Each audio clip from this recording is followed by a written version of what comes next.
Ba't nga ba tayo na-obsess sa isang tao? Ba't pagdating sa pag-ibig, tila ba'y madami ang nagiging tanga? Yung tipong kahit alam mo naman na niloloko ka na, pinipili mo pa ring mahalin siya. Minsan parang nagiging tanga na tayo para sa pag-ibig. Yung andyan pa rin tayo parati para sa kanya kahit sa kabila ng lahat, alam nating may iba na. When you love that person, lahat gagawin mo para sa kanya. Para magstay siya at hindi kanya iwan. When we talk about love, it is not just merely a feeling, but a healthy emotion na nag-grow when you and your partner invested your time, show your respect, understand your flaws, and when you accept each other.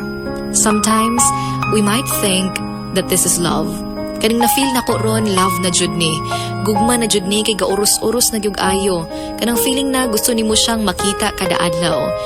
Nga halos wala na kay panahon gani sa inyo ha. Kanang gusto ka nga ikaw ra jud iyahang makita. Yung feeling na gusto nimo na alang siya permente para sa imuha og naara gyud para sa imuha ang iyang atensyon. You think that that's love dahil para sa'yo, mahal na mahal mo siya. Kaya pinagbabawalan mo siyang, kaya daw feeling nga pinagbabawalan mo siyang lumabas kasama yung mga kaibigan niya or even his or her family. Yung dapat kayong dalawa lang. Yung dapat nakikita mo siya parate. Minsan hindi natin alam na nagiging obsession na pala.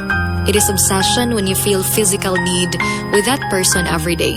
When it is impossible for you to be without one another. It is when you start to feel jealousy bitaw and paranoia. Mahirap dahil every time mapapaisip ka na baka yung partner mo nag-cheat na sa'yo.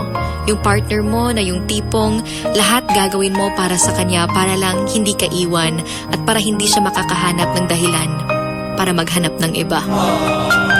It is no longer love kung may nagawa man siya sa'yong hindi maganda tas sa huli, sasabihin niya sa ibang tao na ikaw yung may maling nagawa sa kanya. Tas feeling mo nakokonsensya ka kahit wala ka namang ginagawa sa kanya mo nang feeling nga bahala tuod og daghan kay kagrason nga mohawa og mubiya sa iyaha. Pilit mo pa ring kanabitang imong mas gipili nga mo stay sa iyaha bahalag na sakitan na ka. And while babes, I have tips by the way para mag-let go or para ma-let go nato ang atong mga pangutana sa ato ang mga hunahuna. Special